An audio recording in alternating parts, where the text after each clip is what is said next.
right, folks. How we doing today? Today is the 29th of July. You turned into episode number 2 of WarTrackerTV.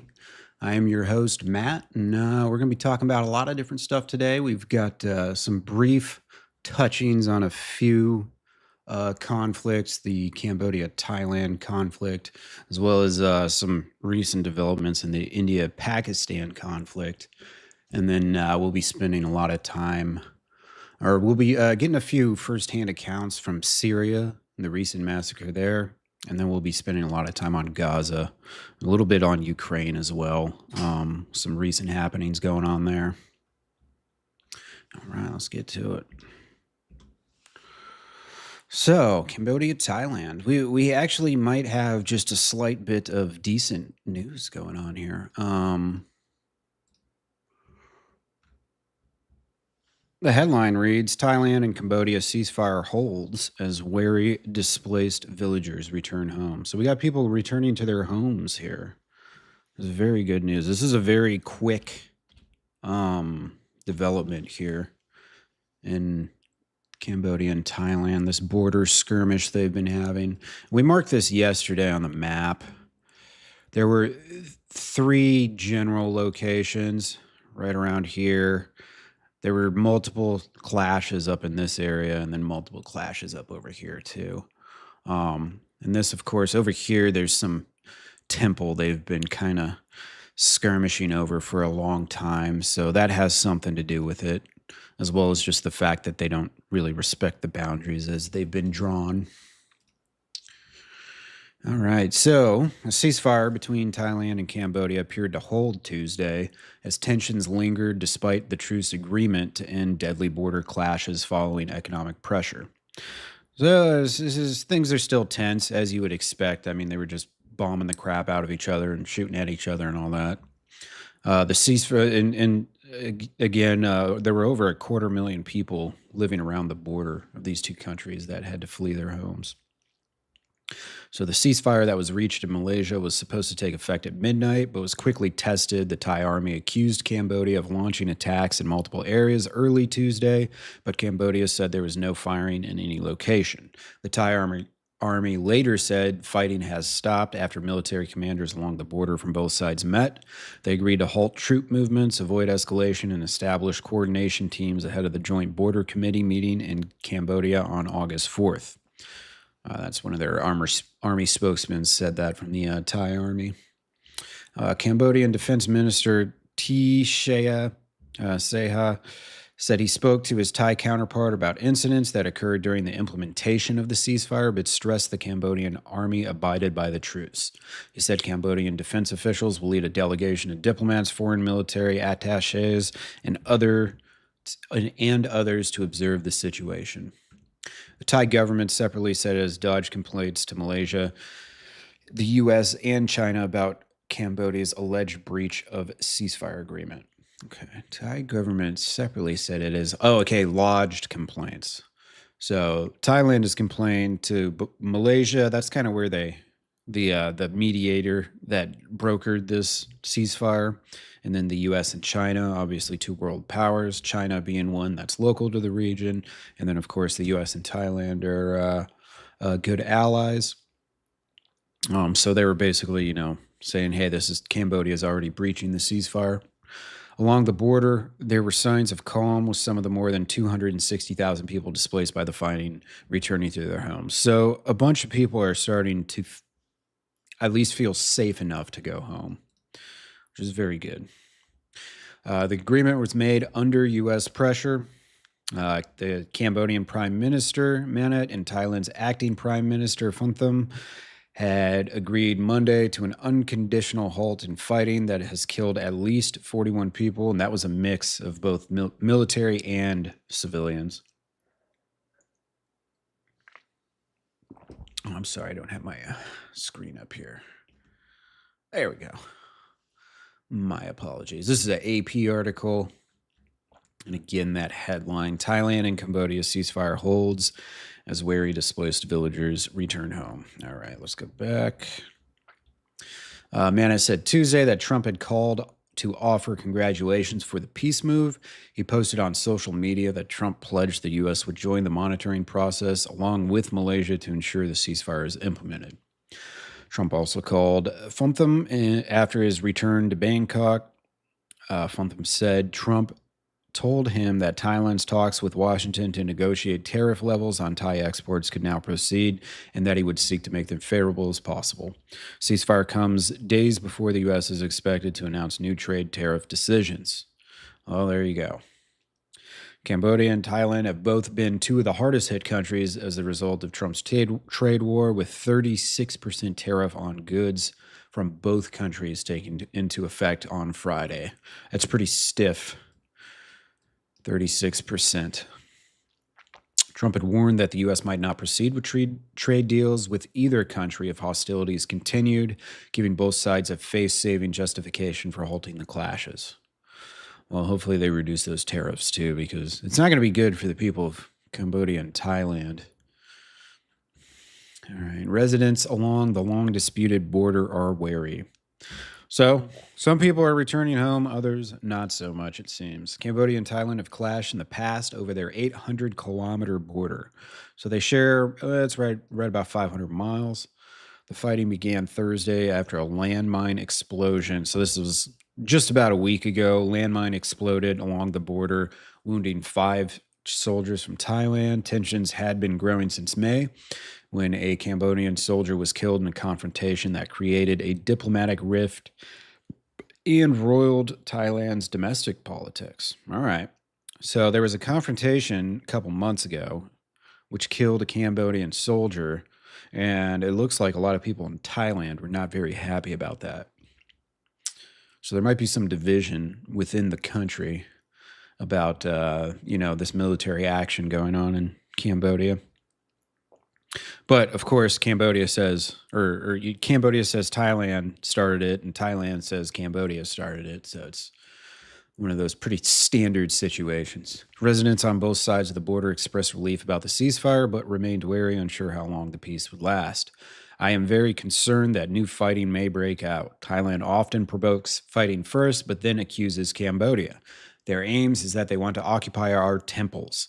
I really don't want to see any new fighting happen, and that's Cambodian Suklong Slay, as he helped his daughter move back into her home in Cambodian's Otter Minche province, where that heavy fighting was happening. Okay.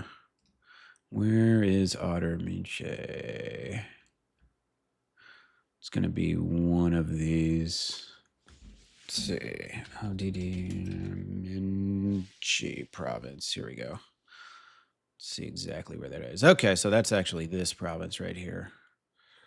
So I made these points are kind of general. There was a lot of clashes around this border, so it's reasonably general. But this one particular person lives in that area. Soklin Slay and his family dug a bunker to shield themselves from artillery when fighting started, but fled on the second day when the bombings intensified. So they were shelling around, presumably around this village, and then they had to flee because the artillery developed into further bombings. Okay. Thailand's Surin province, village chief Krisada Jindarisi said he heard heavy firing and explosions Monday night before silence fell at midnight. We are still cautious. So they were fighting right up until the ceasefire, it seems. We're still cautious. We still don't totally believe that it would stop. We still wait to assess the situation. So some people are not going home yet, said Kitsada, who had stayed back along with 60 other community leaders after some 400 villagers evacuated last week. His brother returned home after seeking refuge with relatives. I still don't feel comfortable because they just announced it for the first day. I'm not confident. If it breaks out again, I'll have to go. Analysts said the ceasefire remains tenuous and politically complicated. All right, so a Cambodian researcher in history, politics, and international relations said Trump's trade leverage and strongman mentality have helped save Thai and Cambodian people from further bloodshed. All right, so it's an academic from Cambodia. Okay. but he warned that the ceasefire may not last if the Thai government fails to secure lower tariffs. So his take is that the threat of higher tariffs than 36% has stopped Thailand from taking any further actions, kind of forced them to agree to this ceasefire. And but he also fears that if Thailand doesn't secure a better deal because of their willingness to go into the ceasefire, that they're just going to go right back to doing what they were doing. It is risky and will require clear markers to build traction, said Southeast Asian political expert Bridget Welsh.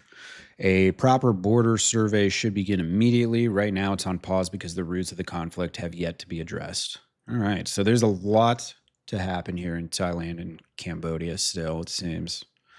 So we will be keeping an eye on that. It's, this could develop, it could go a lot of different ways here.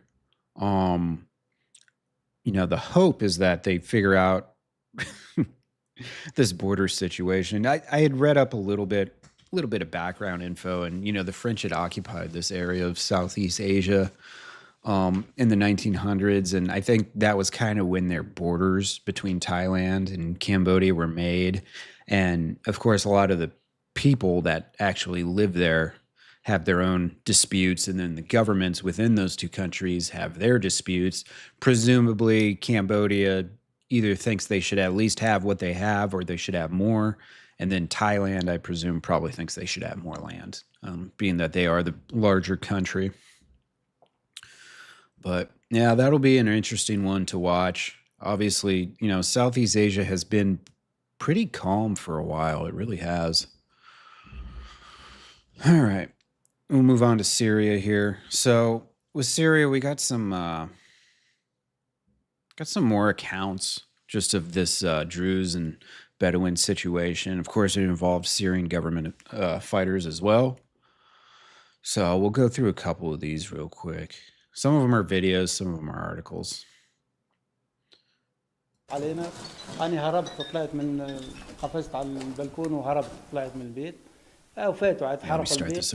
I'll read this. علينا أنا هربت طلعت من They shot the door open on us. I ran and jumped onto the balcony and escaped, got out of the house. They came in, burned the house, burned everything in their path, and killed whoever they found. They killed the family here on the road. They had 4 or 5 handicapped people. They slaughtered them.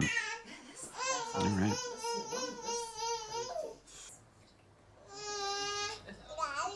خايفين انه يرجعوا هن يعني ما عدنا ما حاسين بالامان. We're afraid they might come back here. Honestly, we still don't feel 100% safe. We're scared they'll betray us. More than once, they told us it was over, things were settled, there was an agreement, the situation had calmed down. We'd start to feel reassured, and then gunfire would erupt again. Rockets would start raining down. So no, we haven't felt fully safe 100% yet. There's still fear. Back in my home, it's difficult because it's badly damaged. Man, these captions are extremely fast, and now they're blocked. No longer livable here for us. Okay, so this is a Syrian Druze woman thinking if possible about immigrating. This country is no longer livable. Okay, so that is a crazy statement for someone from Syria to say that the situation's no longer livable, because we talked a little yesterday, but they just had a 14-year-long civil war that killed like 500,000 people, I think. Let's see how many people died in the Syrian civil war. Syrian civil war has resulted in hundreds of thousands of deaths. Estimates vary, but one widely cited figure from the UN Human Rights Office is that at least 306,000 civilians were killed. That's just civilians, and that's only between March 2011 and March 2021. So that's not including up till December 2024 when the war actually ended.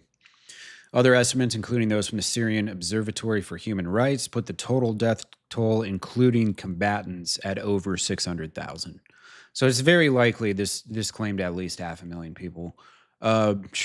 I mean, here's more detailed breakdown. 27,000 children died. Almost 27,000 women died in that conflict.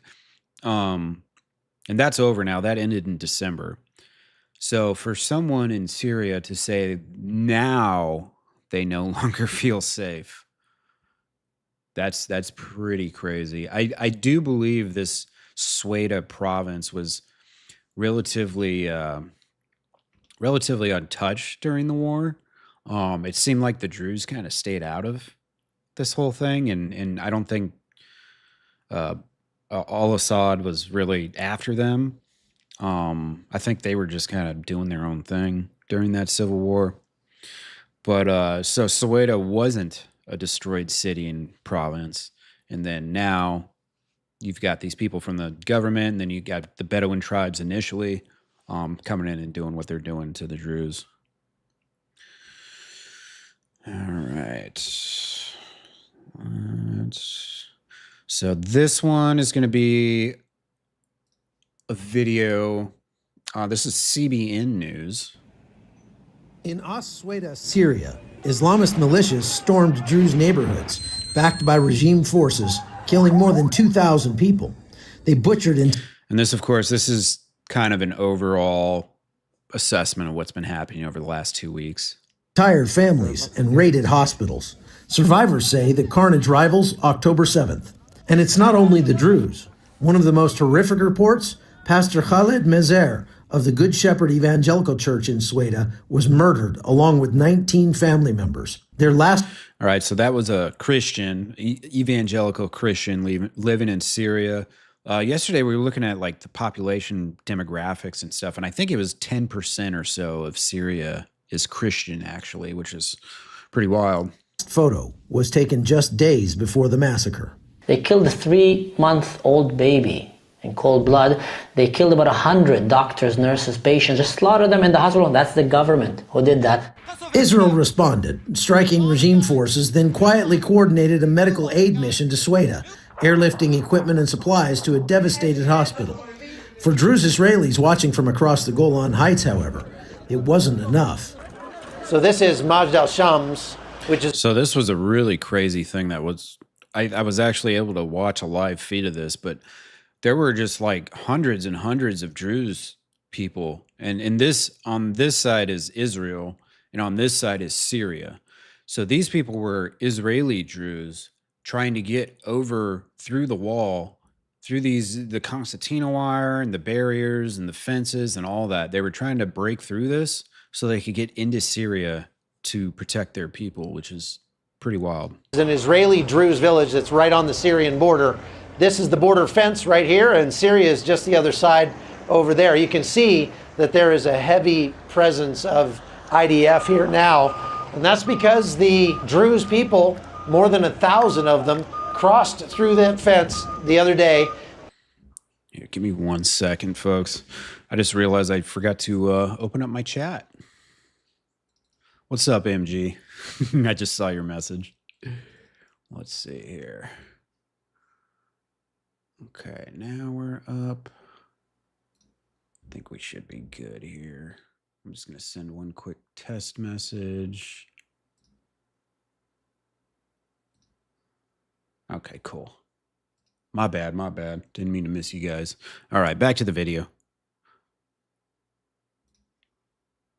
And went into Syria to help their brethren who are being killed on the other side. Hundreds illegally crossed through the border fence, on foot, others in cars. Many hoped to fight. Most were simply desperate to help. When I saw the videos about the killing of my community, I felt so angry as all of the Druze of Israel. We wanted to do something. We saw the gates are open and we didn't ask. We want to join the fighting. If the fight wants to stop, we will join. We'll do what we can do. We can't stay silent. It was just about a year ago right here on this soccer field. And it was a night very much like this one. A lot of young kids out here playing when a Hezbollah rocket came in and landed on this field and killed 12 young people.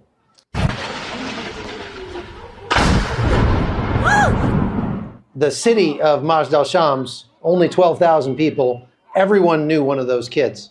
And it is still reeling to this day. And across the fence, more Druze children are dying. While the IDF has resecured the border and brought many of the Druze back, pressure is mounting. Residents say if Israel doesn't intervene, they will. With family on the other side, The pain is personal. If the Druze in Sweden, the man would have fallen, we would have witnessed an October 7 epic scale, apocalyptic scale. And the IDF, again, stopped it. So if you think about it, the only one who actually stopped the genocide already twice in 2 years are the Israelis. The UN, though, is blasting Israel for getting involved to save the Druze.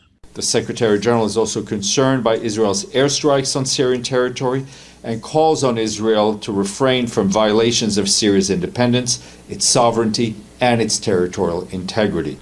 Last week, Israeli jets struck targets near Damascus and Sweda, including what appeared to be Syrian military headquarters. Analysts say the message is clear. Israel is drawing a red line. We're not doing a favor here to the Druze. Yes, we have a blood covenant with them, and we're doing the right thing, the Jewish thing. We're doing the humane thing of protecting our allies and innocent people.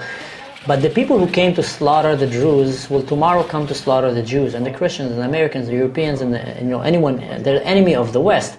Inside Sweda, an uneasy ceasefire has taken hold.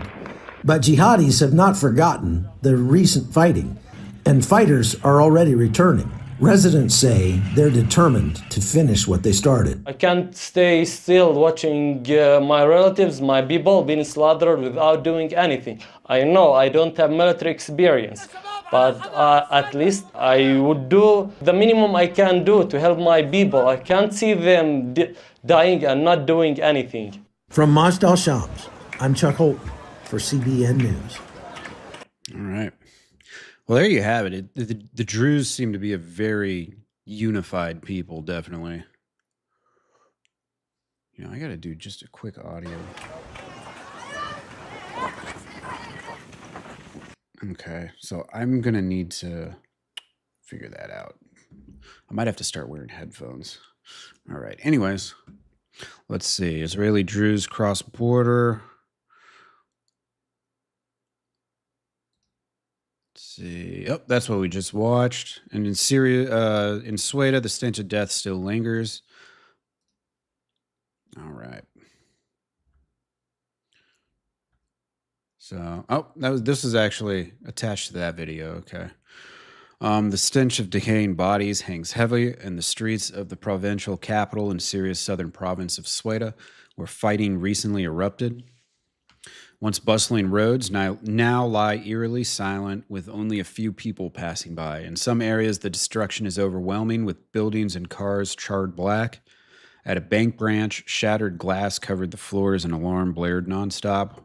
Walls are emblazoned with slogans graffitied by both sides in the recent conflict. The devastation came after violent clashes broke out 2 weeks ago, sparked by tit-for-tat kidnappings between armed Bedouin clans and fighters of the Druze religious minority. So it seems like they were kind of messing with each other. There were some kidnappings going on. And then this seems to be some sort of reaction from the Bedouin clans. And the Bedouins, we were learning a little bit about them yesterday. Where's my people tracker here? Let's see. The Bedouins, nomadic people. And where did it say? Sheep and goats. Yeah, here. So historically, many Bedouin groups also raided trade caravans and villages at the margins of settled areas. So they kind of have a history, an MO, if you will, of being, a little violent, taking what they want and stuff. So they're probably not the people to mess with. So presumably some Druze, apparently, allegedly, kidnapped some Bedouins. We don't really know any details on that, but I've read this sentence several times now. It's tit-for-tat kidnappings, but no one's really broken down what actually happened in there. So I feel like there's still a lot of context missing as to why this happened. All right. Syrian government forces intervene ostensibly to end the fighting, but effectively sided with the Bedouin clans. And then some government fighters reportedly robbed and executed Druze civilians. So that, again, was the catalyst for Israel's bombings. AP journalists from outside the city were able to enter Sweden on Friday for the first time since the violence started on the 13th. With a ceasefire largely holding, residents of Sweden are trying to pick up the pieces of their lives. Snipers hit him at the main hospital where bodies of those killed in the fighting were piled up for days. Workers were scrubbing the floor, but the smell lingered. Manal Harb was there when her wounded 19-year-old son, Safi Dargham, a first-year engineering student who was shot while volunteering at an overwhelmed hospital. Snipers hit him from the front of the hospital. We are civilians and have no weapons. Safi sustained injuries to his elbow, behind his ear, and his leg. Harb said he may lose his arm if he doesn't receive urgent treatment. You can see they're trying to clean blood off the floor. And this is at a hospital where presumably some people were shot there. One of the videos said that 100 doctors, nurses, and patients were marched outside and executed from a hospital. I don't know if it was this hospital, but that happened somewhere in this city. Harb's husband, Khalid Dargham, was killed when armed men stormed their home, shot him, and set the house on fire. She said the armed men also stole their phones and other belongings. An emergency room nurse who gave only her nickname, Hasib, mother of Hasib, said she had remained in the hospital with her children throughout the conflict. She alleged that at one point, government fighters who were brought to the hospital for treatment opened fire, killing a police officer guarding the hospital and wounding another. That claim could not be verified. Okay. She said the bodies had piled up for days with no one to remove them, becoming a medical hazard. Yep. Okay, the UN has said 130,000 people were displaced by that. So, and another thing about this is the Bedouins and maybe even the government forces that took part in this were filming it. Disturbing videos and reports from Sweden surfaced showing Druze civilians being humiliated and executed during the conflict, sometimes accompanied by sectarian slurs. After a ceasefire took hold, some Druze groups launched revenge attacks on Bedouin communities. The UN has said that more than 130,000 people were displaced. So the Druze launched revenge attacks, but we don't really know the extent of what kind of damage they did or what exactly they did. Government officials, including interim President Ahmad al-Shara, have promised to hold accountable those who targeted civilians, but many residents of Sweden remain angry and suspicious. The Druze religious sect is an offshoot of Ismailism, a branch of Shiite Islam.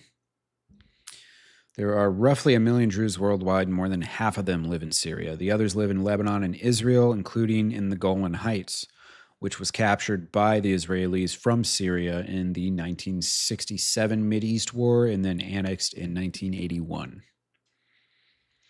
The Druze welcomed the fall of Bashar Assad in December. That, of course, was the former dictator of Syria who was ousted after a 14-year civil war.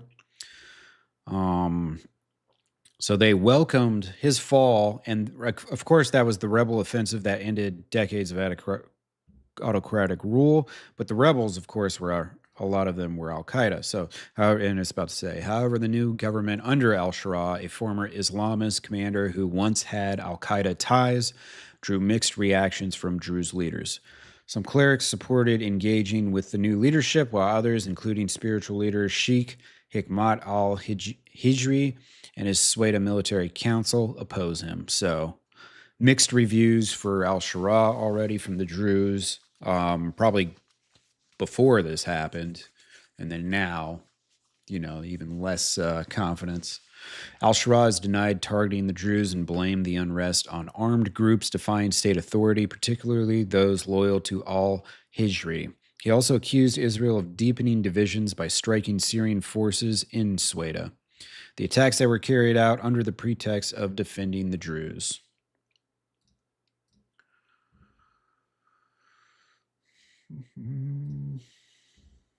All right.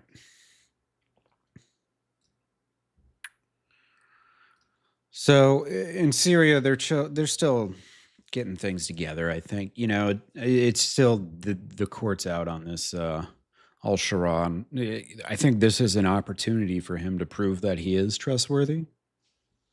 Holding people accountable for these massacres that happen against the Druze, and if there were counter massacres by Druze against Bedouins, then they should be held accountable as well. So we'll see if they're Al Shara is, if he's committed to justice or if he's not, and that'll kind of dictate how things go for him in the near future. They're going to be having parliamentary elections later this year in a couple months.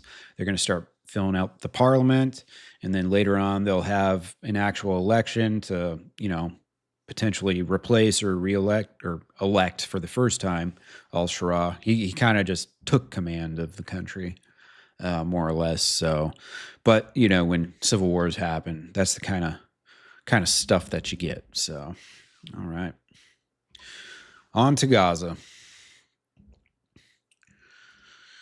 So things are not getting better in Gaza here. Worst case scenario of famine is happening in Gaza. Food crisis experts warn. And again, these photos out of Gaza are just absolutely heart-wrenching. Just seeing these children that are skin and bones, and I mean, there are no smiles in Gaza happening right now, Tel Aviv, Israel. The worst case scenario of famine is currently playing out in the Gaza Strip. The leading international authority on food crises said in a new alert Tuesday, predicting widespread death without immediate action. The alert, still short of a formal famine declaration, follows an outcry over images of emaciated children in Gaza and reports of dozens of hunger-related deaths after nearly 22 months of war. International pressure led Israel over the weekend to announce measures, including daily humanitarian pauses in fighting in parts of Gaza and airdrops. The UN and Palestinians on the ground say little has changed, and desperate crowds continue to overwhelm delivery trucks before they can reach their destinations. The Integrated Food Security Phase Classification, or IPC, said Gaza has teetered on the brink of famine for 2 years, but recent developments have dramatically worsened the situation, including increasingly stringent blockades by Israel. A formal famine declaration, which is rare, requires the kind of data that the lack of access to Gaza and mobility within has largely denied. So right now, basically what they're saying is there might be a famine there, but they can't quite declare it because they're not able to properly gauge the metrics which are required to declare a famine, I believe is what they're trying to say. The IPC has only declared famine a few times in Somalia 2011, South Sudan 2017 and 2020, and then part of Sudan's western Darfur region last year in 2024. Independent experts say they don't need a formal declaration to know what they're seeing.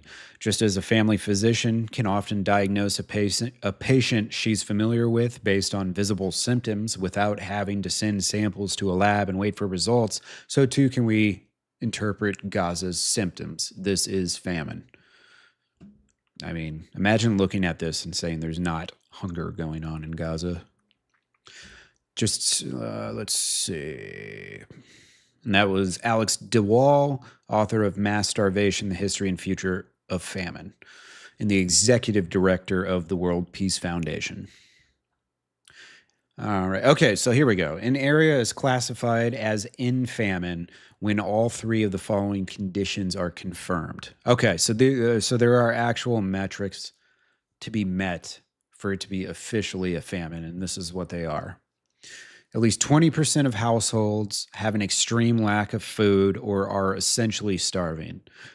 Okay. At least 30% of children 6 months to 5 years old suffer from acute malnutrition or wasting, meaning they're too thin for their height. And at least 2 people or 4 children under 5 per 10,000. Okay. at least 2 people or 4 children under the age of 5 per 10,000 are dying daily due to starvation or the interaction of malnutrition and disease. Okay. So it only has to be 2 adults or 4 children under the age of 5. Okay, so 2 people over 6 or older or 4 children under the age of 5. I guess what they're getting at here is that children are going to die faster from starvation and malnutrition than adults. So in terms of counting them, I guess they give a little leeway with that. It's tough content here. The report is based on available information through July 25th and says the crisis has reached an alarming and deadly turning point. It says data indicates that famine thresholds have been reached for food consumption in most of Gaza and its levels since the war began, and for acute malnutrition in Gaza City. The report said nearly 17 out of every 100 children under the age of 5 are acutely malnourished. So that's 17 out of 100.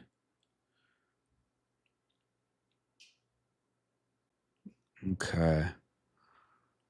Now that's just under this, but also how accurate is this report? And this was 4 days ago. You know, a lot can change in 4 days, for the better or the worse, when you're talking about hunger and starvation. Mounting evidence shows widespread starvation. Essential health and other services have collapsed. 1 in 3 people in Gaza is going without food for days at a time, according to the World Food Program. Hospitals report a rapid increase in hunger-related deaths in children under 5.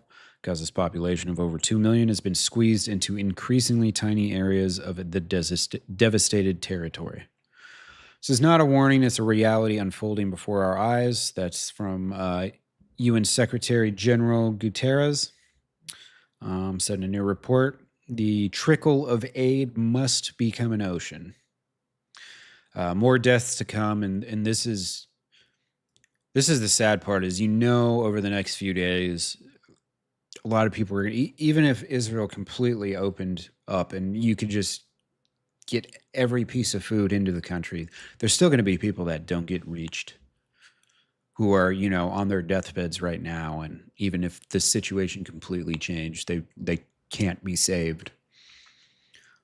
Just logistically, you know, because you got to actually get the food into every person's mouth and into their body. And there's reportedly around 2 million Gazans. So this is not an easy thing. The IPC alert calls for immediate and large-scale action and warns failure to act now will result in widespread death in much of the Strip. And this is something that, I mean, starving people out is about just about the cruelest thing you could possibly do. And, you know, people are not going to forget this. The Palestinians surely will never forget this. Arabs and Muslims will never forget this. And, I mean, the rest of the world's not going to forget it either. So it's something that, you know, this could go really, really bad over like the next week.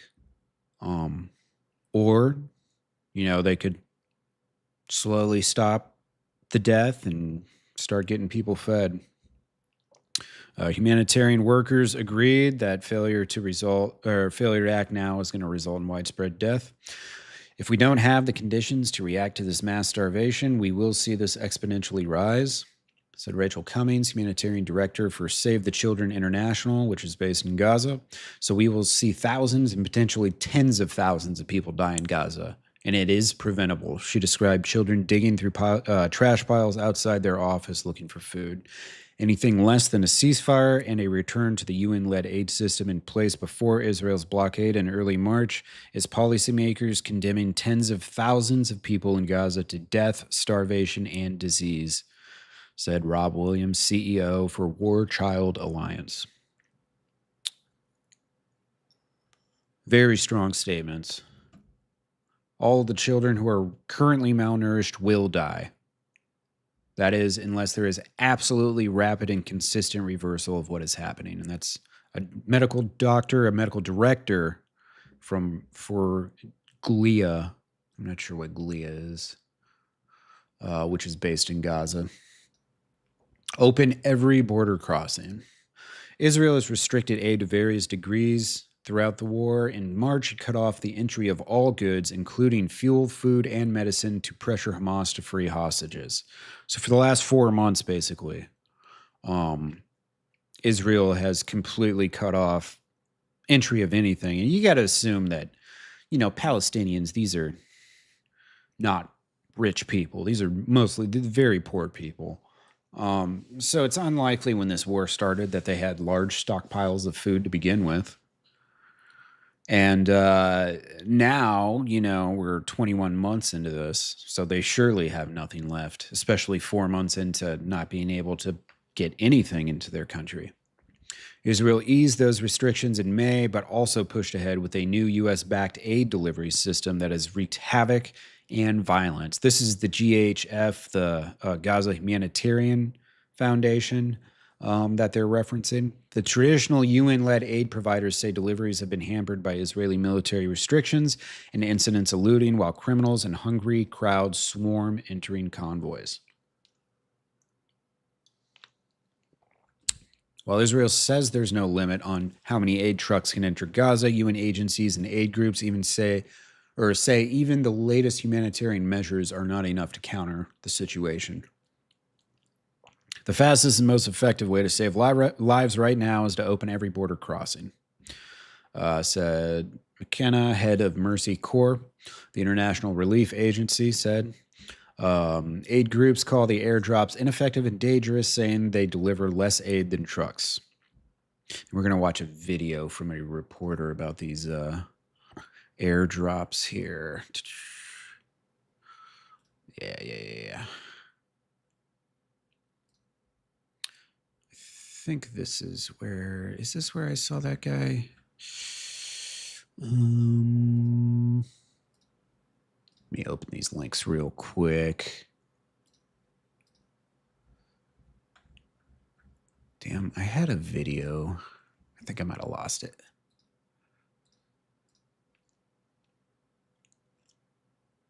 Let's find this real quick.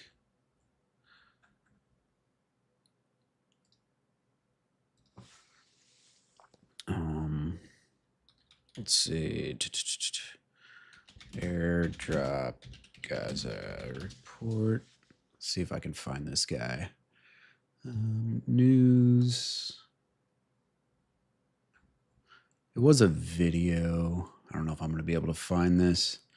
There was a reporter who made it onto a plane.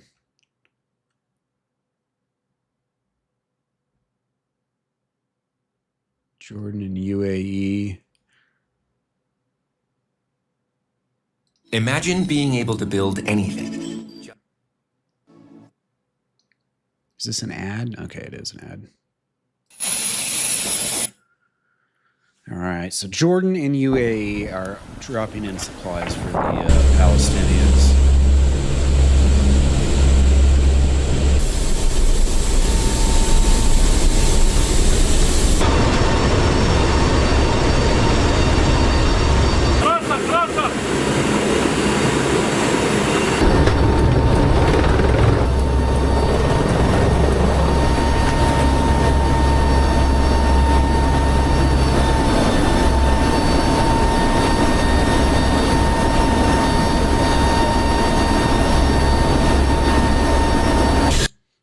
Well, not a report, but anyways, the reporter, I'll just summarize what he had to say, but basically he was on one of these C-130s as they were doing an airdrop, and he said essentially, this is a largely it's more about optics than anything. You can only airdrop so much, obviously. And then the landing zones of the airdrops aren't accurate. We have precision guided bombs and missiles, but we don't have precision guided aid drops, unfortunately. And then, whoever gets the food, then it's got to be distributed and stuff. And what's probably happening in Palestine and in Gaza right now is that when these drops land, they're probably just being swarmed by people. And, it's likely creating chaos. So are the airdrops effective? It's better than nothing, of course. But How much is it actually helping?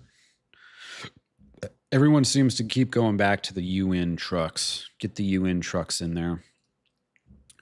Israel's leader claims no one in Gaza is starving. All right. So this was today, I believe. Or no, yesterday at 4 o'clock. Okay, so it was a little bit after we ended stream yesterday. So Israeli Prime Minister Benjamin Netanyahu says no one in Gaza is starving. There is no policy of starvation in Gaza, and there's no starvation in Gaza. We enable humanitarian aid throughout the duration of the war to enter Gaza. Otherwise, there would be no Gazans. So Netanyahu's response to this is that if people were starving, they would all be dead already, I guess. It's interesting logic. President Donald Trump on Monday said he disagrees with Netanyahu's claim of no starvation, noting the images emerging of emaciated people. Those children look very hungry. All right, so we are going to watch what Trump had to say about this. It's pretty interesting. We also discussed, obviously, Gaza. And I think before we get to phase 2, which is, what's going to happen afterwards, we want to get the children fed. It's amazing that it's not being handled a little bit differently. We're going to set up food centers, and we're going to do it in conjunction with some very good people, and we're going to supply funds. And we just took in trillions of dollars. We got a lot of money, and we're going to spend a little money on some food. Next time you speak to Netanyahu, what will you ask him to do? Well, I'm going to say, look, we're giving money and we're giving food, but we're over here and we're over in the United States, and I think I can speak for the Prime Minister. We're giving money and things. He's got to sort of like run it. Well, I want them to make sure they get the food.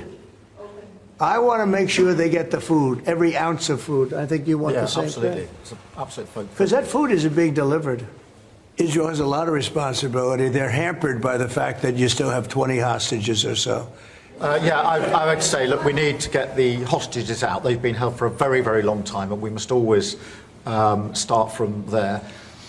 But also recognise the situation on the ground in Gaza is absolutely intolerable, and I think that certainly speaking for the British public and myself, seeing those images of starving children in particular, are revolting, and there's a sense of revulsion in the British public at what they're seeing, and they know, and we know, that humanitarian aid needs to get in at speed, at volume. There needs to be much more of that. We need to galvanise other countries in support of getting that aid in, and yes, that does involve putting pressure on Israel, because it absolutely is a humanitarian catastrophe. All right. Beauty products from South Korea and Japan. Sorry. Well, there you hear. I mean, that's Trump saying they need to get the food out. He's not buying what Netanyahu's saying about there's no hunger there. And then you've got Prime Minister Starmer as well. So you got two of the most powerful leaders of two very powerful countries, and both of them are extremely strong allies to Israel historically. Both saying the same thing, that this needs to end. They need to let more aid into Gaza. Now, part of this issue does have to do with the whole emplacement of the GHF, which was a U.S.-based aid organization that for some reason was given priority over other aid organizations, including United Nations aid. So you got to wonder why that huge switch happened. And then on top of the fact that they did that change, it's been extremely ineffective. And on top of that, a lot of people have been massacred around these aid drops, as you know, it's just chaos, basically. So a lot of pressure is being put on Israel right now from their strongest allies to, you know, do something about this. Because, I mean, this is just terrifying, man. Stuff is awful. Like, And these people have nowhere to go. Like everything's just destroyed. You can see these are the remnants of what was a house or a building of some sort. There's there's light poles in the background. So this was like a street at one time with houses and buildings and stuff. And now it's just rubble and a bunch of people with nowhere to go.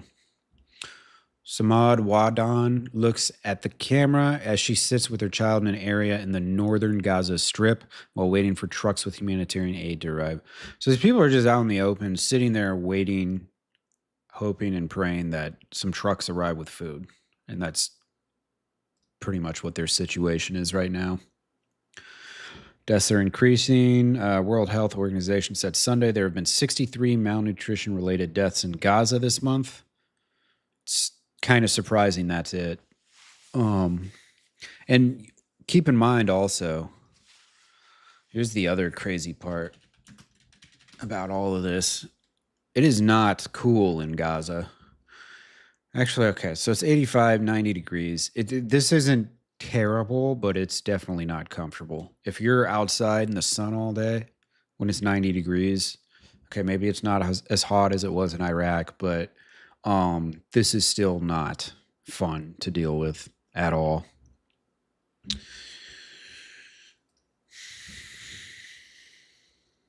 Gaza's health ministry puts the number higher. So I know the Gaza health ministry, if I remember right, it is run by Hamas. Officially, the Palestinian Ministry of Health Gaza is responsible.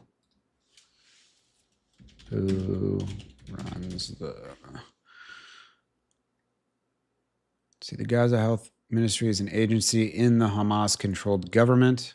Okay, so it is run by Hamas. So it's fairly likely they may exaggerate some of these numbers. But at the same time, you know that it's happening, at least to some extent, as far as, you know, starvation, malnutrition, deaths. And it's only going to get worse if things don't change real soon. Here's another, you know, secondary thing that happens amongst all this. Gangs and merchants sell food aid in Gaza, where Israel's offensive has shattered security. So this is where, you know, it's like there's going to be people who are able to get their hands on a bunch of stuff, and then they're going to turn around and sell it to other people. Since Israel's offensive... Oh, here we got a video.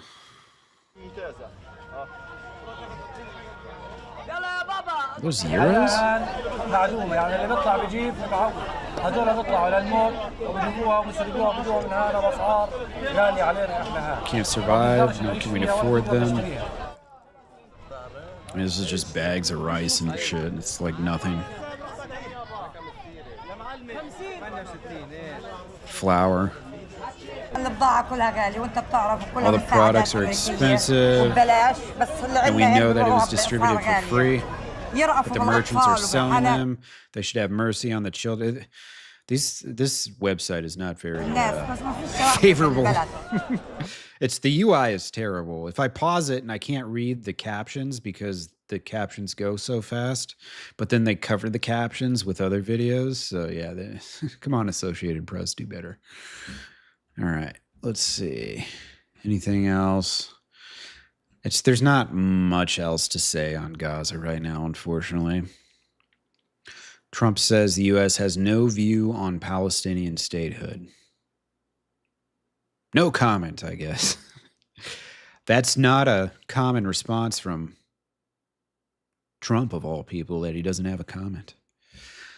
We, the United States, have no view on that. We're going to get a lot of money to the area so they get some food. Starmer is going to also, I think the EU is going to put up some money for food. Hopefully it's going to be properly distributed.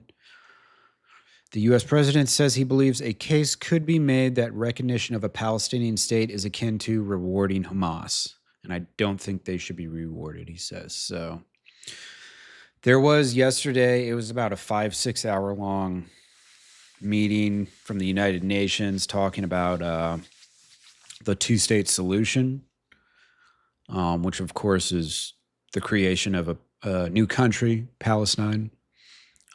So that's something that the world is still talking about. I don't know if recognizing a Palestinian state right now really does anything. You know, they're in such a terrible situation that it's like, all right, we'll throw this. We recognize you now because of your suffering or something. You know, it's just kind of a weird thing. Let's try and save these folks first, and then we can talk about Palestine becoming a country. You know what I mean? Like, there's got to be an order here of priorities, and you know, the whole Palestinian state conversation, it's up there, but in a week, if 10,000 people die of starvation, does it matter that Palestine is recognized by France and the UK and the US? Not really.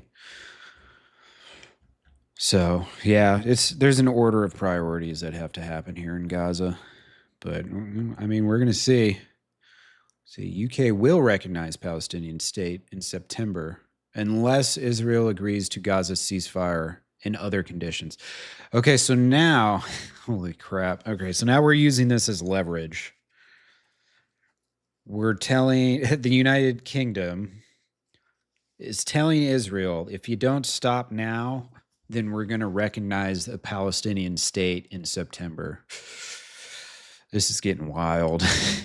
By the United Nations General Assembly in September. Let's watch this for a second. I'll be right back. Unless the Israeli government takes substantive steps to end the appalling situation in Gaza, agree to a ceasefire, and commit to a long-term sustainable peace, reviving the prospect of a two-state solution. And this includes allowing the UN to restart the supply of aid and making clear that there will be no annexations in the West Bank. Meanwhile, our message to the terrorists of Hamas is unchanged and unequivocal. They must immediately release all of the hostages, sign up to a ceasefire, disarm, and accept that they will play no part in the government of Gaza. Well, Israel's foreign ministry has reacted to Mr. Starmer's announcement on the social media site X, saying this: Israel rejects the statement by the Prime Minister of the United Kingdom. The shift in the British government's position at this time, following the French move and internal political pressures, constitutes a reward for Hamas. It harms efforts to achieve a ceasefire in Gaza and a framework for the release of hostages. Well, Gidi Greenstein is served as Secretary of the Israeli delegation to the peace negotiations with the PLO under Prime Minister Ehud Barak. He's also an author. He wrote Insights, Peacemaking in the Oslo Process, 30 Years and Counting. I spoke to him about this latest development and asked him if this announcement by the Prime Minister would amount to any material difference on the ground. Well, first of all, thank you very much for having me. I do think that what will matter is what is the content and the context of this declaration. Are we looking at a 3-4 sentence statement that the UK or other countries recognize the Palestinian Authority as a state, or are we looking at a much longer statement that actually offers some of the parameters that are essential in order to move toward the permanent status of Israeli-Palestinian relations? I do want to remind the audience here that we have had 2 American presidents that put forward outlines about what we call permanent status: President Clinton and President Trump. President Clinton in the year 2000, President Trump in January 2020. And my philosophy is anything that exists in both ideas is legit for speaking about the future of Israeli-Palestinian relations. I'll give one example. The previous speaker spoke about the territory. I think it's very important to mention that the future borders between Israel and Palestine will be based on UN Security Council Resolution 242, which of course has 2 interpretations, in English and in French. But the point is that Israel and the Palestinians and Arab countries have agreed that this is the foundation of the territorial arrangements between the parties.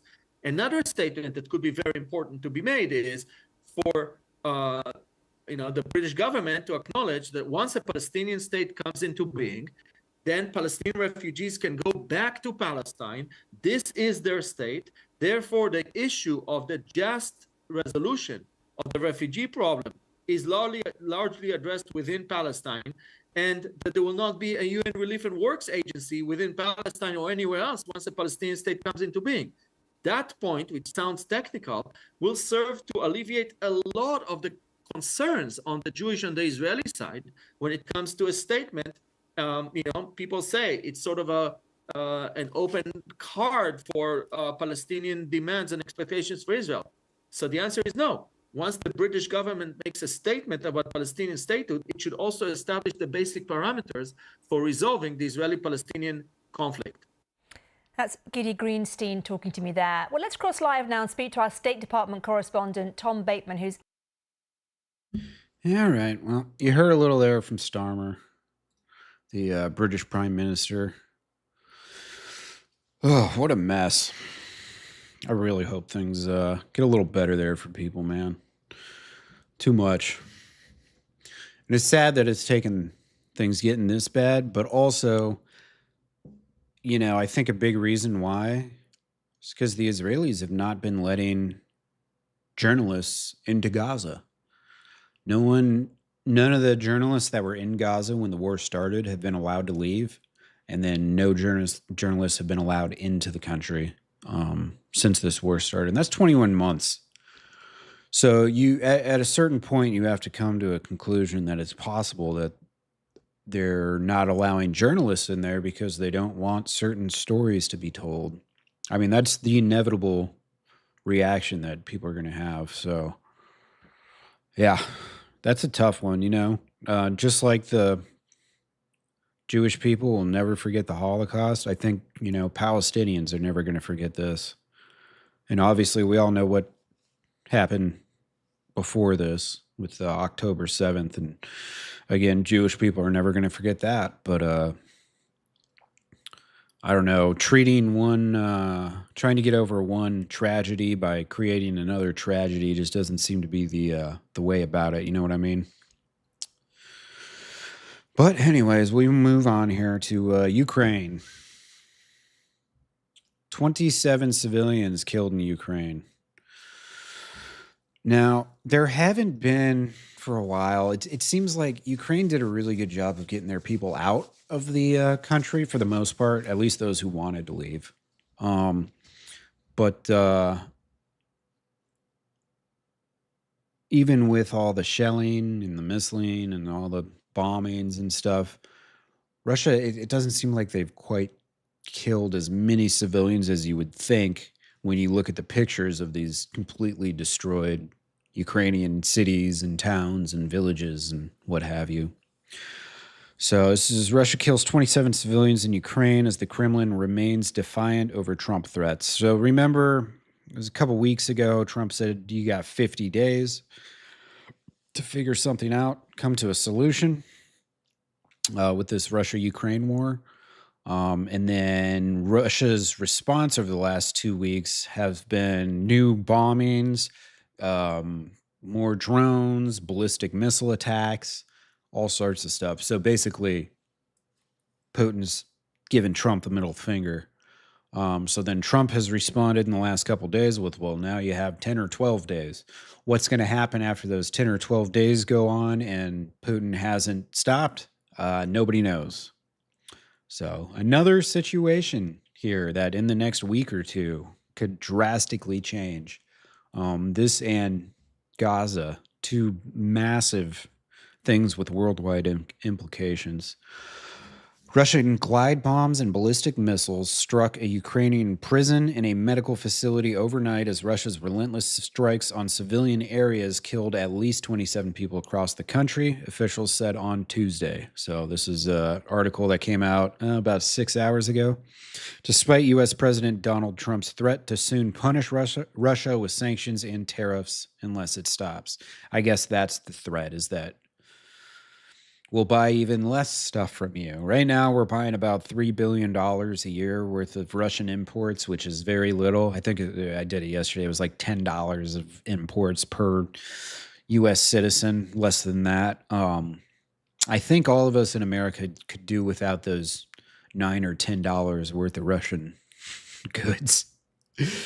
You know, just do full sanctions and 10,000% tariffs. I mean, does anyone care at this point?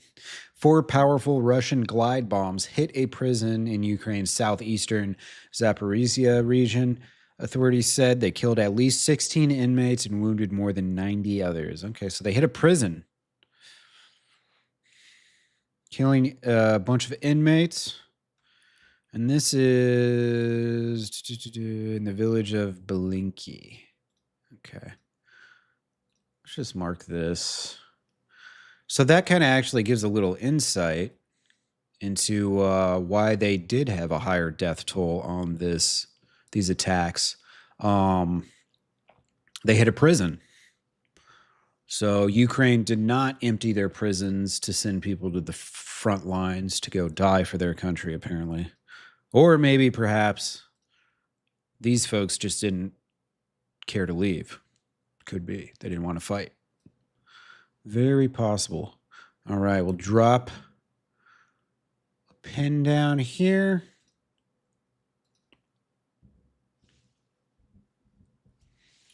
This is Russian bombing of Ukrainian prison. Make this kind of not as big as all the other ones. All right. So there's that. Let's see.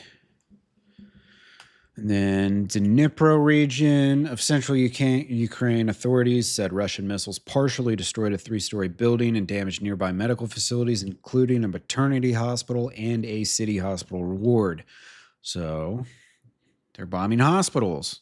At least 3 people were killed, including a 23-year-old pregnant woman, and 2 other people were killed elsewhere in the region. So Dnipro.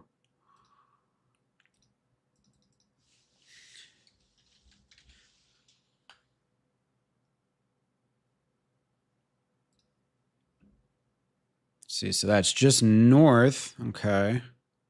First, let me edit this. Ukrainian prison, 17 killed, 100. Was right about 100 wounded. And now we've also got here. I probably don't have to put Russian bombing, right? We know that. Hospital bombing, 3 killed, more wounded.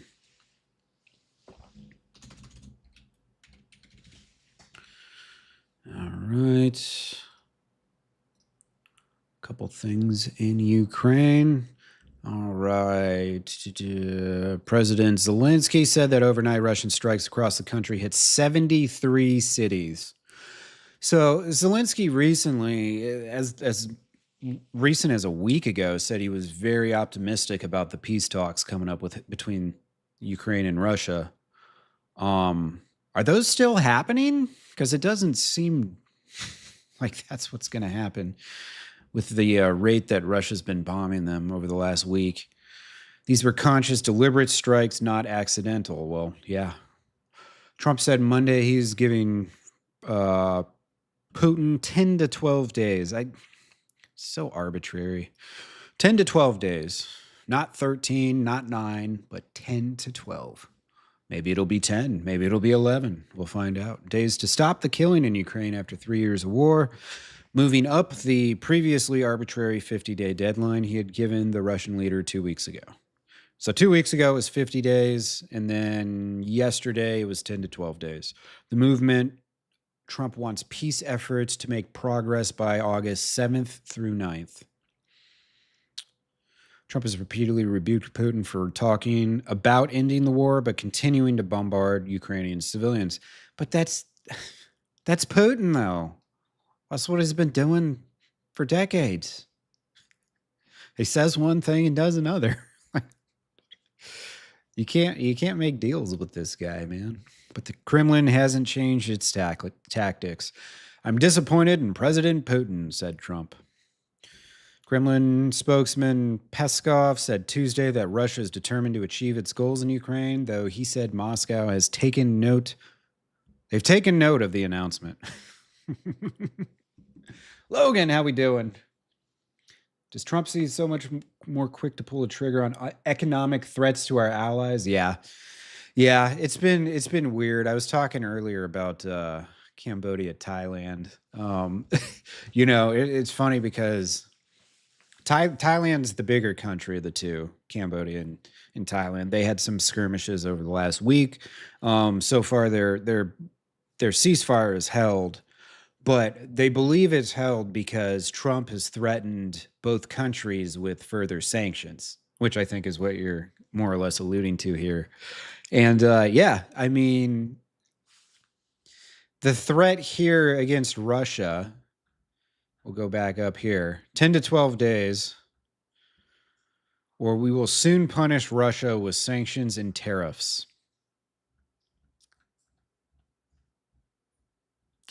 Like, I'm sorry, but that's just not, that's not going to cut it. That is very weak talk. I mean, honestly, right now, he's being a little harder on Netanyahu than he's been being on Putin. Granted, we all know what's going on in Gaza, and it is warranted, but I mean, this guy here, Putin, he's no hero either. The differences between tariffs and sanctions. So sanctions involve saying we are no longer doing X, Y, or Z. So if we were to sanction, say, Russian goods, that means we're no longer purchasing them, period. Now, tariffs are essentially taxes on trade. So saying that we're going to increase our tariffs on Russia just means that, well, we're still going to import your goods, but now we're just going to charge you more for it. So that's kind of, it's weak sauce. This is the biggest war that Europe has seen, possibly even the world has seen since World War II. And I mean, the destruction in Ukraine is crazy. It's like Gaza, but on a much wider scale. Because some of these Ukrainian cities are just completely demolished. And a lot of the smaller western or eastern villages, especially in Ukraine, like this area, destroyed, completely destroyed. They're making their way here. Kyiv, it's all right, but there's a lot of destruction there. I mean, Kyiv's the capital of Ukraine. Of course, they're going to be going after that. I don't think they've got troops on the ground around Kyiv, but still, it's an issue. Sanctions have more implications than tariffs. Yeah, they do. I mean, it's a much stronger. It's basically saying we're not dealing with you until you stop doing X, Y, or Z. And this is kind of, now sanctions are you tend to get a lot stronger backlash. I don't know if you remember, but before Japan attacked us, sanctions on Japan before World War II. So before World War II, this is an AI overview. Hopefully it's correct. Before World War II, the United States imposed economic sanctions on Japan, including an oil embargo and freezing Japanese assets in response to their expansionist actions in Asia. So if you recall, prior to everything that kicked off in Europe, a lot of historians say World War II actually began in like the early 30s when Japan started invading China and Indonesia and all these other countries in the Pacific on, way far eastern Pacific. So the sanctions were intended to pressure Japan to halt its aggression in China and other parts of the region, but ultimately contributed to Japan's decision to attack Pearl Harbor. So here's the thing, with Russia, it's very complicated because they have 9,000 nuclear missiles or something like that. They have a lot of nukes. And then with sanctions, sometimes you get blowback. And we saw that 80 years ago from the Japanese. We sanctioned their oil. We froze their assets that were, being held by the United States, whether we had some money in the bank that was theirs or what have you. And their response was to stealthily go across the Pacific Ocean in a suicide mission and kill a couple thousand people. It was all they were able to do. Sink a couple ships, destroy some aircraft. Of course, it didn't take long for the United States to recover from that. But here's the difference is that Russia has far more destructive capabilities now in 2025 than Japan had in 1941. Obviously, the military capabilities as a whole have changed significantly since then, unfortunately. Yeah, traditionally, tariffs are effectively a tax employed for economic goals, while sanctions imply political goals. Okay. Yeah, so it's a little cloudy recently. Okay. Sanctions more about prohibition, tariffs more about tax. Yeah. Okay. Cool. So yeah, I mean, tariffs and sanctions, it kind of gets used interchangeably, but they are different. Now, we looked up yesterday how much imports from Russia does the United States receive? I know that English is terrible. In 2024, the United States imported approximately $3 billion worth of goods from Russia. So, and that was a 34% decrease compared to the previous year. So the previous year would have been about 4.5 billion. They dropped that by a third down to 3 billion. The trade relationship between the U.S. and Russia has seen a significant decline since the invasion of Ukraine in February 2022. And then we exported $500 million worth of goods to Russia last year. I wonder what we're exporting to Russia. Let's see if we can find out. What does the U.S. currently export to Russia?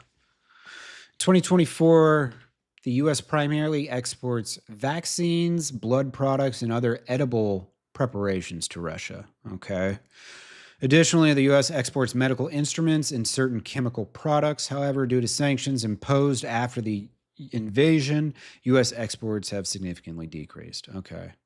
So it seems like we do some medical stuff, which, look, I'm not totally against that. I mean, should a Russian citizen not get a vaccine because their government sucks, you know? I don't know. This is the thing about sanctions and tariffs is ultimately you're punishing the people of that country. Because at the end of the day, you know, yeah, the government, maybe they don't have all the stuff they want, but it's the people who really pay the price. Just like, you know, we're talking about Gaza. Who's paying the price for what Hamas did? The Palestinians, who had nothing to do with Hamas. So it's kind of sad, you know, there's a certain degree of saying, well, if the Russians aren't revolting, then they're complicit in what's happening. And that's a really muddy viewpoint because, you know, if you were against the Iraq and Afghanistan wars that the United States had in the 2000s, 2010s, you know, should you be hated by the world for not revolting against the government because of it? You know, like that's one of those situations where it gets a little tough. It's a little difficult. Chemicals and metals. Yeah, I don't know if it doesn't seem like they're getting any raw goods for us, which would be good.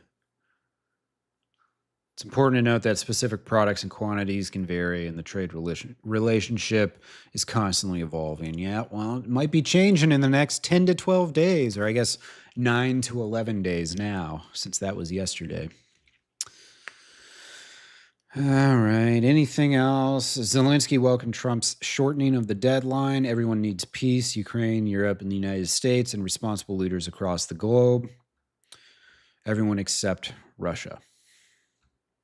The Kremlin pushes back against Trump. The Kremlin pushed back with a top Putin lieutenant warning Trump against playing the ultimatum game with Russia. Russia isn't Israel or even Iran, said Medvedev, who is deputy head of the country's security council. I know they're not Israel or Iran, but at the same time, you know, Ukraine is a fraction of Russia in terms of size and in terms of economics and in terms of population. And It's kind of crazy. Russia has not, I mean, they haven't even taken a sliver of Ukraine yet. Each new I mean, they have taken a little bit, but compared to what you would think after 3.5-ish years of this war, you would think much bigger Russia would have more or less taken most of Ukraine, at least gotten to Kyiv. Because you see in Ukraine, there's this big body of water, kind of cuts it in half right here. What is this? What river? This isn't really a river. It's like it's the Dnieper River or whatever. It's a very odd river though. It's like there's a lot of lakes in it and stuff. But anyways, this kind of cuts Ukraine in half more or less, as you can see here. So you've got eastern Ukraine on this side, and then you've got the western Ukraine over here. So there's still, I mean, I think Crimea, I want to say, this is the Crimean Peninsula. I think they have most of this. The Russians do now, if I remember right. Oh, you don't see my map? Yeah, it's because I'm on the wrong screen here. I'm still getting this the scene switching down, Logan and MG. Yeah, that's all right. We'll get this together. It won't take me too long. But yeah. So you've got eastern Ukraine here, cut in half by the Dnieper. I'm probably pronouncing that terribly. And then you've got western Ukraine, which is, as far as my understanding goes, is relatively untouched. They've taken missile strikes and stuff, but this part isn't getting invaded by ground forces. It's this part over here that's dealing with all that. The Donetsk, the Kharkiv region. So, yeah. Let's see, what else do they have to say? Each new ultimatum is a threat and a step towards war, not between Russia and Ukraine, but with its own country, Medvedev said. Since Russia's full-scale invasion of its neighbor, the Kremlin has warned Kyiv's Western backers that their involvement could end up broadening the war to NATO countries. So Russia's saying, if you don't stop backing Kyiv, we'll expand this war. I mean, that's exactly what they're threatening. And they've kind of more or less been saying that for the whole 3+ years. Yeah, my producer sucks, man. I couldn't afford to hire a real one, so I just pulled this guy off the street, and I don't think he even owns a computer, honestly. But he'll learn. He'll figure it out. Kremlin officials continue to frame Russia as indirect geopolitical confrontation with the West in order to generate domestic support for the war in Ukraine and future Russian aggression against NATO. So that's coming from the Institute for the Study of War, which is, of course, a Washington think tank. But basically what they're saying is Russia is trying to essentially more or less gaslight the rest of the world so that they can convince their own people that this is a valiant fight. You know, they should be doing this and they should take the fight to the West. Expand it beyond Ukraine, says the Kremlin. It doesn't seem to matter how many Russians die in this war. We should look this up real quick. How many Russian casualties in Ukraine? What does our AI results have to say? Estimates regarding Russian casualties in the war with Ukraine vary considerably depending on the source, and precise figures are difficult to verify. So Ukrainians estimates, Ukraine's general staff reported that as of late July, so this is their most recent estimate, Russia had lost around 1,051,300 troops killed and wounded. So that's total casualties, including deaths. Russia's last official report on military losses in September 2022 cited fewer than 6,000 deaths. So that was their last official report. It was September 22, and they invaded, I think, January 22 or February 2022. So they were basically saying in 7-8 months, they only lost 6,000 people. As of December 2024, the Russian Ministry of Defense estimated Ukraine's losses at less than 1 million. All right, here's some independent estimates.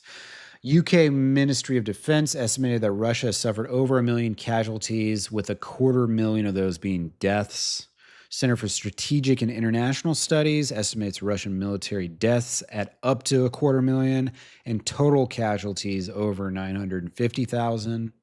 Leaked Pentagon document from the spring of last year suggested Russia had suffered between 189,000 and 223,000 casualties, including up to 43,000 killed. That's interesting. So the Pentagon document from a year ago has significantly less casualties, unless all of their casualties have happened in the last year, which is not true.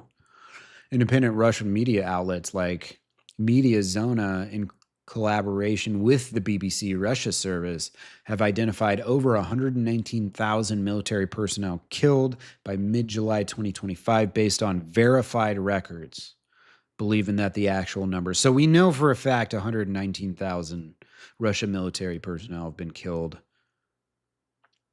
And that's just verified numbers based on records that they're able to accumulate. Another estimate puts Russia fatalities at over 165,000 as of the end of last year.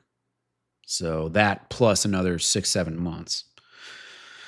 Now, we're never going to have a true number because we're talking about Russia, and they're never going to tell their own people the true number, let alone the rest of the world. So, yeah, director's asleep. So, yeah, it's more of the same, unfortunately, in Russia. We're going to see or in Ukraine. We're going to see what happens in the next 9 to 11 days here. We'll keep a close eye on this.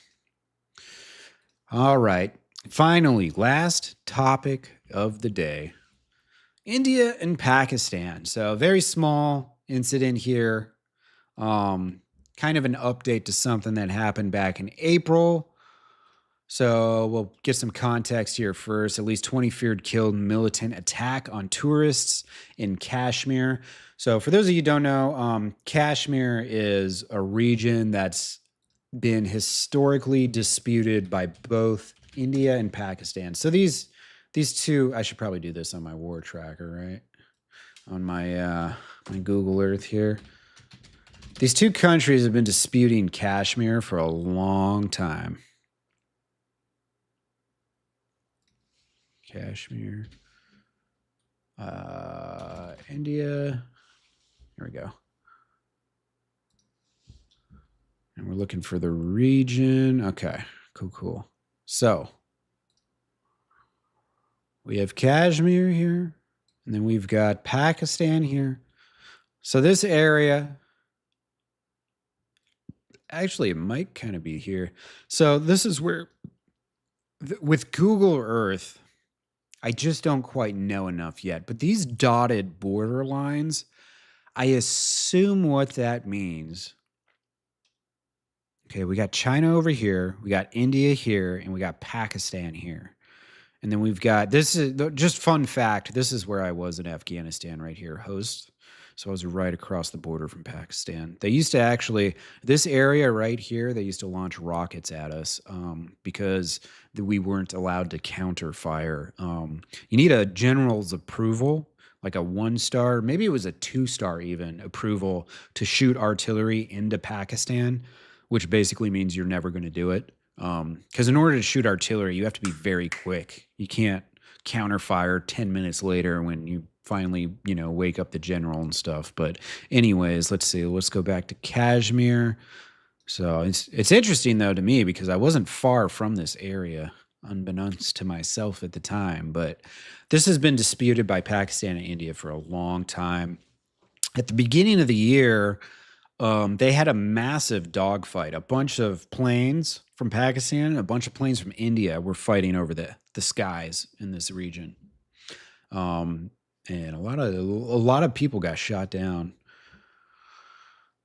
All right. So back in April, then some Pakistani militants were they went and stormed some tourists in India, Kashmir, India's claimed region of Kashmir. So the update then is that in New Delhi on the 29th, which is today, Indian forces have killed 3 Pakistanis involved in the April attack on Hindu tourists in the Jammu and Kashmir Federal Territory, in which 26 men were shot dead, Home Minister Shah said on Tuesday. The attackers, who New Delhi said were Pakistani nationals backed by Islamabad, had opened fire in a valley popular with tourists in Kashmir's scenic mountainous region of Pahalgam before fleeing into the surrounding pine forests. All right, let's mark that real quick. See if we can find Pahalgam, rather. Okay, so this is where the massacre took place. So what they did was they killed a bunch of people and then they ran off into the forest. So this India says it's their area. Pakistan says it's theirs. Who knows? China will probably lay claim to it one day too. Although China's not generally too expansionist. So who knows? Let's make a drop here. So I don't know that this is where those militants were killed. 3 militants killed who were part of the April massacre of Indian tourists. So they found a couple of those guys, presumably somewhere in this area. You can only imagine, India's got a lot of resources at their disposal. They have a huge population. They're very pro-US. I wouldn't say their economy is necessarily good. There's a lot of people that are very poor in India. But the government has resources. And another interesting thing about this that we have to remember constantly, countries that have nuclear weapons. 9 countries are known to have nuclear weapons. So let's just look at this real quick. All right. So we've got Russia. Right now, these are warheads, all right? So warheads, of course, can be attached to different types of missile delivery systems. So these are essentially bombs that are ready to go. So there's 12,000, according to this is the icanw.org, which is, what does this stand for? Nobel Peace Prize. Oh, they won a Nobel Peace Prize. Anyways, this has to be reputable, right? Because they got a Peace Prize. So Russia has 5,449 nuclear warheads. The United States, right behind them, they've got like 150 more than us. China has 600. France has 290. The UK has 225. India, who we're talking about right now, has 180. And then Pakistan, right behind them, has 170. So India and Pakistan, both these countries have about the same amount of nuclear warheads. So this is one area of the world that you have to continue to watch because 1, these countries do not get along. 2, they're border nations that have disputed territories. And it's not a small amount of disputed territory. This is a considerable amount of land. And Kashmir is this is where people go this is a destination area, a vacation area. Those people that were massacred in April were tourists. So both these countries, they're border countries. They don't get along, and they both have nuclear warheads. They had open combat, open aerial dogfights recently. Used to be dotted lines to represent. Yeah. Okay, Logan. Yeah, you're probably right because just looking at this and my personal interpretation, and I'll tell you the other reason why I think this is because I was sitting over here looking at Israel, And I'm like, okay, so this is dotted because it's Gaza. This is dotted because it's the West Bank. But what about all here? These are areas. Is it Syria? Is it Israel? I don't know. So more disputed territories. That's kind of what had me thinking. These are disputed areas. So now let's go back to India and Pakistan here. All right. But yeah, so here you are. And then, of course, Israel has 90, although they've never publicly, officially recognized the fact that they have 90. It's just the world knows. I don't know how the world knows, but they know. And North Korea, of course, will not shut up about the fact that they have 50 nukes. Then there's 6 countries hosting nuclear weapons.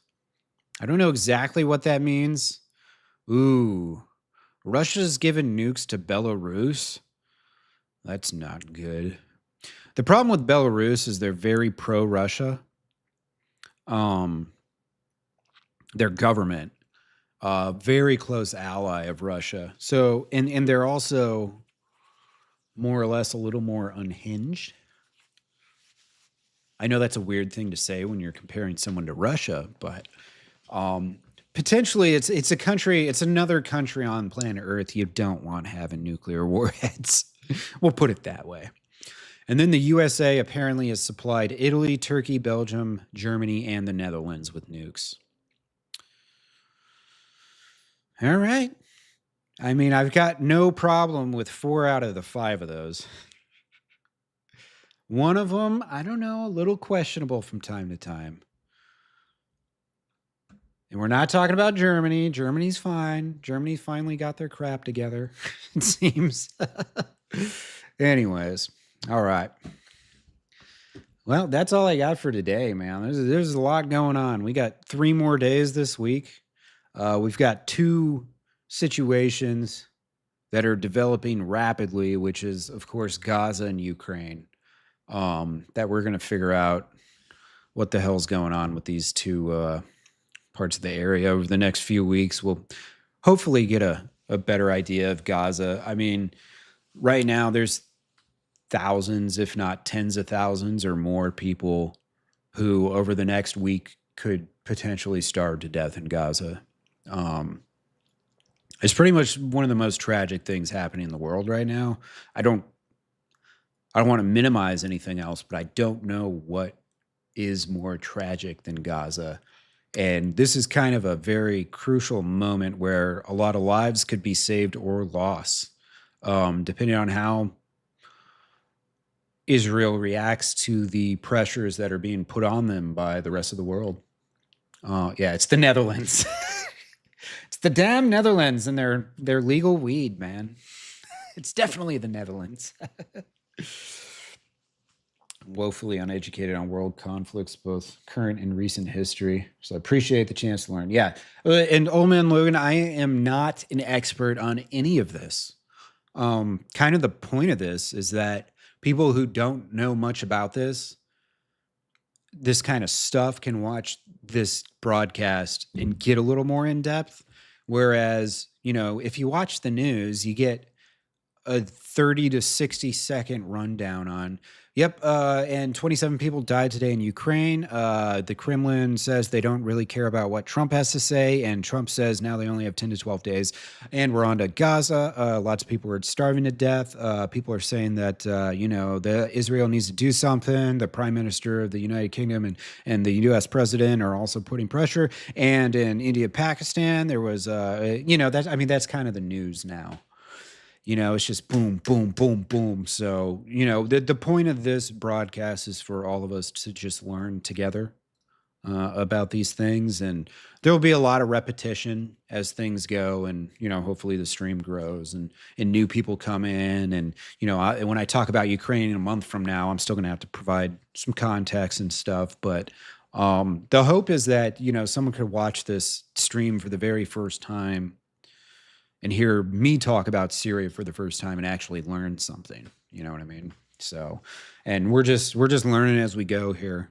We're talking about news as it happens, and then we'll look into background information to try and figure out those things, like what is the difference between Sunni Islam and Shia Islam, and what's the difference between a radical Sunni and a radical Shia. Like stuff like that just never really gets explained in the news. You pretty much have to have background knowledge to watch mainstream news. And so I think that's a big reason why a lot of people don't watch mainstream news anymore, is because there's too many things happening in too many different places and too many different players, too many different countries, too many different groups of people to keep all this straight. You kind of got to learn about it as you're talking about it. And, nobody's really doing that. So outside of, just independent news things like, what I'm doing, just a guy putting a broadcast together. So anyways, that's all for today. Another great stream. I really appreciate you guys coming in these early streams, man. It's really good to have even just a chatter or two is amazing. Really helps usher along the conversation. So I appreciate you guys very much. But I will be back tomorrow. We'll see. Hopefully there's nothing too crazy happens. But on days when the news is a little bit lighter, we're going to do is a little more of that investigative research type stuff where we kind of dissect stuff a little more and really start learning. So I will be back tomorrow. You guys have a absolutely lovely evening. Yeah, hard to 150 characters or less. Yeah, that's why I never had Twitter before. But speaking of Twitter, X, I'll be posting the link to this document. Again, these just post all the links that I go through the day if anybody wants to read these articles on their own or reference them in the future. On my X, that's x.com/WarTrackerTV, I will post the link to this Google document. And I'll also post the link to my WarTrackerTV Google Earth. So thank you very much again, and I will see you all tomorrow.